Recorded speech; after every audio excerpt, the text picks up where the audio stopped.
समस्त पत्रकार बंधु को नमस्कार। गत 18 तारिख दिन विजु जनता दल मुखपात्र विजु जनता दल तरफ गोटे अत्यंत अबांतर कथा गणमाध्यम को देइचंती जे जो कैशलेस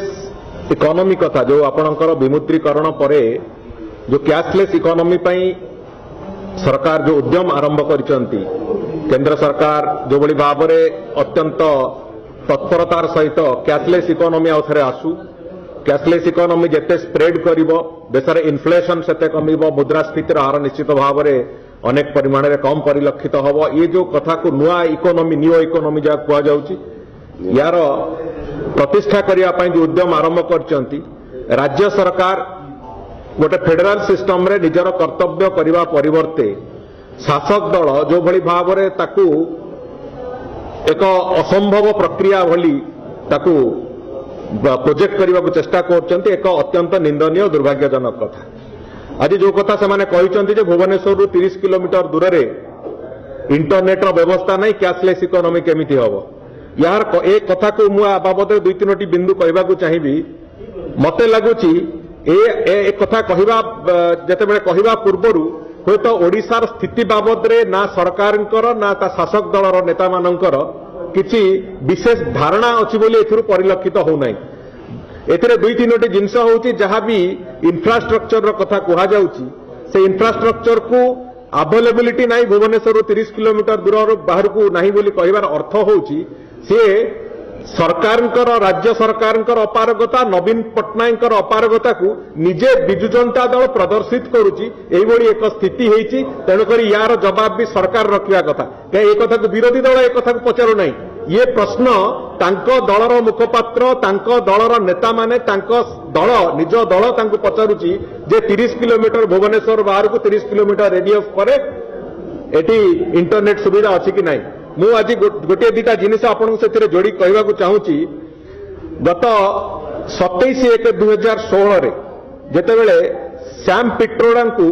निजर टेक्निकल एडवाइजर भाव में मुख्यमंत्री घोषणा कले तांको मंत्री रो स्टेटस दियागला एवं समस्तंकर आशा थिला आमे भी स्वागत करतुले कथा कहितपई जे आमे भी भाबिलु सरकारंकर होता आंतरिकता अछि एवं जो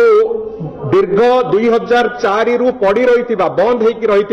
स्टेट वाइड एरिया नेटवर्क रो जो प्रोजेक्ट जो थे कि पूरा पंचायत पर्यंत ऑप्टिकल फाइबर हबार कनेक्टिविटी दवा पर्यंत जो व्यवस्था थिला से कथा को राज्य सरकार आउ थे पुणी बहुत द्रुत गति आरंभ करेंगे। राज्य सरकार से कथा से योजना एवं से प्रतिश्रुति सब धुआंबाण हो गला। 27/1/2016 रु आज डिसेम्बर मास वर्ष सरिया को बसला किंतु कौन सी कथा राज्य सरकार गोटे पाद भी से आगे ना। मु आज पचार चाहूँगी जे इंटरनेट सुपर हाईवे रो जो स्वप्न राज्य सरकार देखते राज्य को राज्यवासी को से स्वप्न कुआडे गला से कथार जवाब आपण सूचना प्रजुक्ति विभाग एवं मुख्यमंत्री दुई जन दबार आवश्यकता अच्छी।